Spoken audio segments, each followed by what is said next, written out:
সবাইকে আসসালামু আলাইকুম ওয়া রাহমাতুল্লাহ। নবম এবং দশম শ্রেণীর রসায়ন বইয়ের একাদশ অধ্যায়ের আজকে আলোচনা করব অ্যালকোহল, অ্যালডিহাইড এবং অ্যাসিড নিয়ে। গুরুত্বপূর্ণ তিনটা টপিকস। দেখো, অ্যালকোহল। তো অ্যালকোহল আলোচনার পূর্বেই আমরা আগের ক্লাসটায় অ্যালকিন, অ্যালকেন, অ্যালকাইন এগুলো নিয়ে আলোচনা করছি। তাহলে অ্যালকোহল হল এই অ্যালকোহল, এটার একটা সাধারণ সংকেত হচ্ছে CnH2n+1, এর সাথে একটা OH, এটাকে অ্যালকোহলীয় মূলক বলে, এবং সবার শেষে নল যুক্ত থাকবে। এবং কার্বন কার্বন মনে রাখবে, এই কার্বন কার্বন সর্বদা এক বন্ধন থাকবে। আবার আমরা দেখো অ্যালডিহাইড,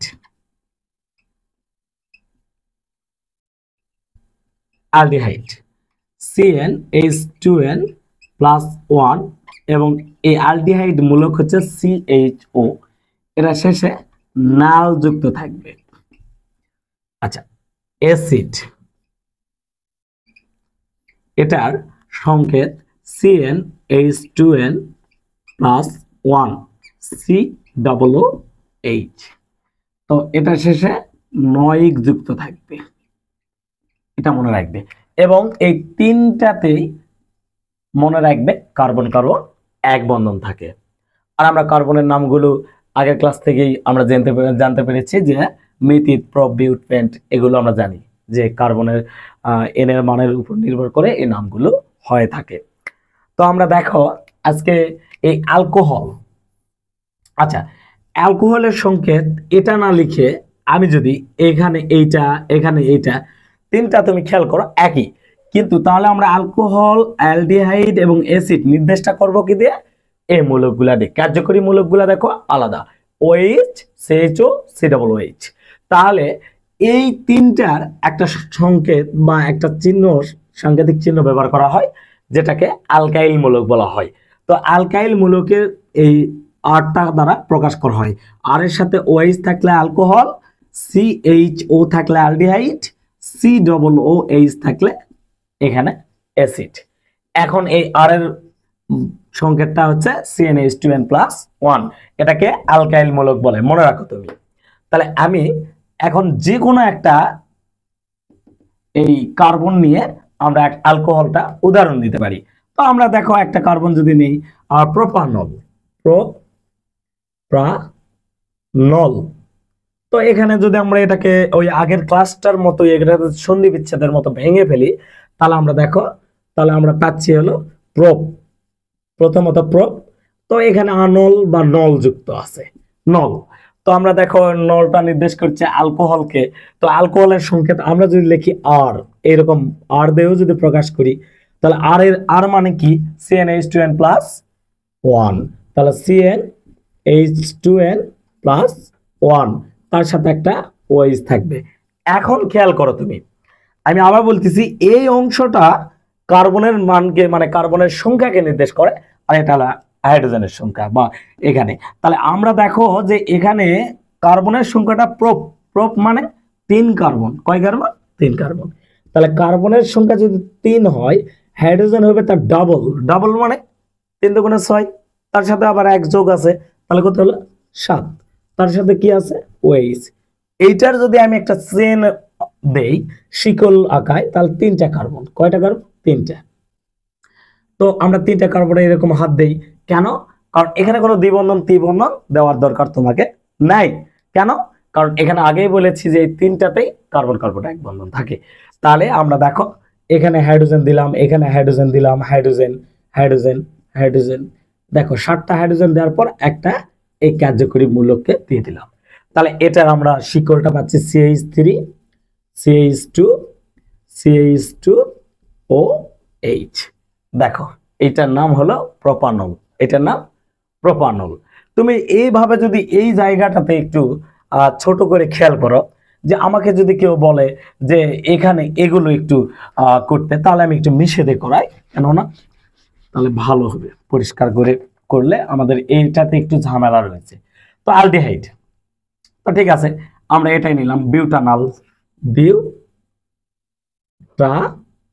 নাও। এটা একটু খেয়াল করো, তোমরা খুব মনোযোগ দিয়ে লক্ষ্য করো, এখানে একটা ঝামেলা রয়েছে।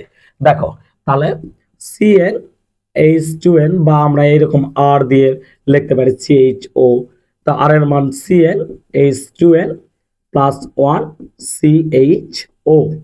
তাহলে খেয়াল করো এন এর ভ্যালু এবার কত হচ্ছে 4, কেননা বিউট, এটাকে আমরা ভাঙলে কালাই নালটা এক্সট্রা করলে আমরা এটা বলি অ্যালডিহাইড। তাহলে এই এখানে বিউটে কার্বনের মানটা হচ্ছে, এই এন এর ভ্যালুটা হচ্ছে 4। তাহলে এন যদি 4 হয় তাহলে এটা 4 দুগুণ 8 রাখে 9, আর এখানে হচ্ছে CHO। খেয়াল করো তুমি, তাহলে এখানে যদি আমি কার্বন যদি 4টা লিখি, এখানে যদি আমি কার্বন 4টা লিখি, তাহলে আমি 4টা যেহেতু এক বন্ধন, আমরা জানি যে 3টাতে এক বন্ধন, তাহলে হাইড্রোজেন হাইড্রোজেন হাইড্রোজেন এগুলো দিয়ে দিলাম, এখানে একটা CHO লেখালাম। এখন তুমি খেয়াল করো 1 2 3 4 5 6 7 8 9, এটা ঠিক আছে, কিন্তু তুমি এবার কার্বন গুনো এই লাইনে, দেখো এখানে একটা ঝামেলা, যে এই কার্বনটা গুনো, তুমি দেখো মনোযোগ দাও, এখানে 1টা 2টা 3টা 4টা 5টা, তো দেখো তুমি কার্বন কিন্তু লাইনে 5টা পাচ্ছ, অথচ তুমি লেখছো বিউটানল আর করছো পেন্টানল। কেন? কারণ কার্বন এই লাইনের কার্বনটা গুনো তুমি, এই কার্বনটা হচ্ছে কত 5টা। এই জন্য এইটাতে একটু প্রবলেম। কেন? কারণ এর যে কার্যকরী মূলকটা আছে, এটা তুমি লক্ষ্য করো, এই কার্যকরী মূলকের মধ্যে একটা কার্বন রয়েছে। তার মানে তুমি যখন বিউটানল তৈরি করবে তখন তোমাকে 3 কার্বন নিতে হবে, তাহলে এই মূলক থেকে একটা কার্বন যুক্ত হয়ে যাবে। আবার যখন তুমি এই পেন্টানল যুক্ত করবে তখন তুমি 4 কার্বন নিতে পারবে। অর্থাৎ আমাদের এই নামটা ভুল, এই নামটাতে আমরা এখন ব্যবহার করতে পারি, দেখো পেন্টানল, একটু খেয়াল করো পেন্টানল।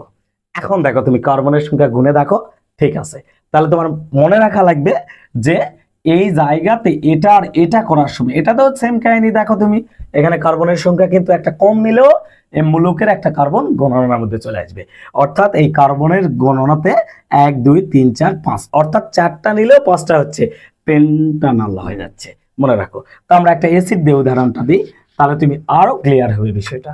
তো দেখো একটা অ্যাসিড, যে কোনো অ্যাসিড, আচ্ছা আমরা যদি ধর ইথানোয়িক অ্যাসিড, ইথানোয়িক, স্যার এটা যে ইথানোয়িক, এটা যে অ্যাসিড কিভাবে বুঝবো? তুমি এটা তাহলে ওই আগের যে পদ্ধতি আছে সেইভাবে করো। তাহলে ইথা বা ইথ, এই ইথের সাথে আমরা দেখো নয়িক, এই নয়িক যুক্ত করব, তো নয়িকটা আছে, তাহলে নয়িকটা কাকে সিম্বলাইজ করে? অ্যাসিডকে। তাহলে আমরা এখানে বলতে পারি একটা আর, আর এর সাথে COOH, আর এর ভ্যালুটা আমরা জানি CnH2n প্লাস 1 আর COOH।